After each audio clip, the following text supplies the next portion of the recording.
Can you just say your name and position for me, please? Right, well, I'm Selby, and I'm the BPIF Sales and Specialist Services Director. So in your role, for the colour management scheme, what kind of things are you going to offer people?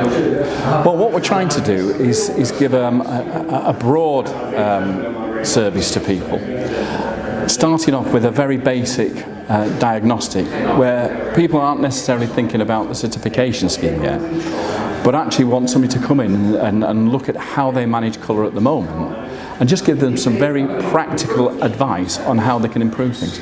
It can be things very simple. A lot of people don't have the right lighting. Something as simple as that. So if you haven't got the right lighting, how can you have a look at a piece of print and know that it's correct? So we start off with that. And how can companies benefit from the management scheme? Well, if they're actually going for the scheme, there's a number of benefits. One on the commercial side is that they'll be able to go to their customers and say, look, we actually manage our colour, and actually the scheme that we have is UCAS accredited, which is internationally known.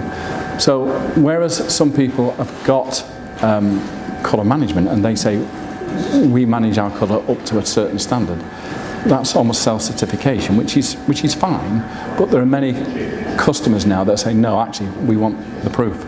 But then there's some practical things like, saving on the amount of ink and wastage and that type of thing. So we've got a whole list of things that we can send out to people.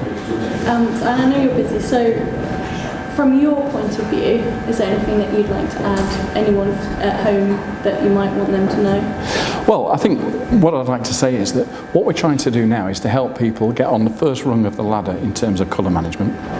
We can then go with them to the next rung and the next rung, and then up to the full standard, and they don't have to use 1, 2, 6, 4, 7 anymore. They can use their own standard.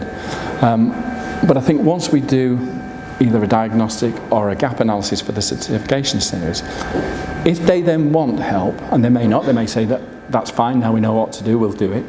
But if they do want help, then we can actually provide a bespoke program for them. So we're really going to listen to what the company wants, and this is for members of the BPIF and non-members. It's really, what do they want and how can we help them? And we've got the experts that can do that for them. That's good, thank you.